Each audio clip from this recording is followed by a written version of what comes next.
সাথী class 7 2026 Rampurhat জে.এল Vidyabhavan লিনতাপ পদার্থের অবস্থান্তর ঘটায়। এসআইতে তাপের একক জুল, ক্যালোরি না, সিজিএস এর ক্যালোরি।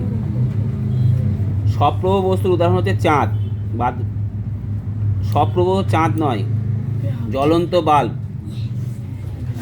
চাঁদ অন্যের আলো আলোকিত, সূর্যের আলো। এসআইতে তাপমাত্রার একক হচ্ছে কেলভিন, কে বিজ্ঞানীর নাম অনুসারে হওয়ার জন্য কে বড় হাতে কে দ্বারা প্রকাশ করা হয়। ফারেনহাইট স্কেলে প্রাথমিক অন্তর 212-32 = 180।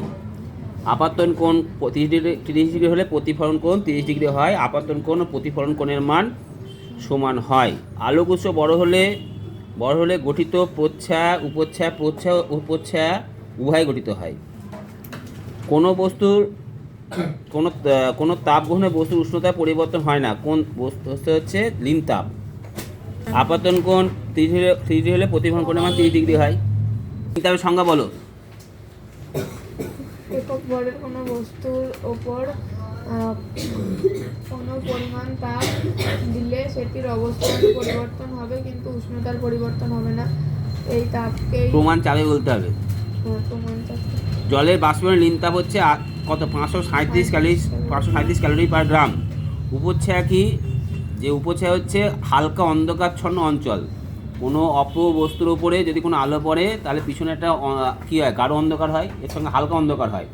আর আলোক উৎসটা হতে হয় বিস্তৃত, তাহলে হালকা অন্ধকারচ্ছন্ন যে অঞ্চলটা হবে তাকে বলা হয় উপচ্ছায়া।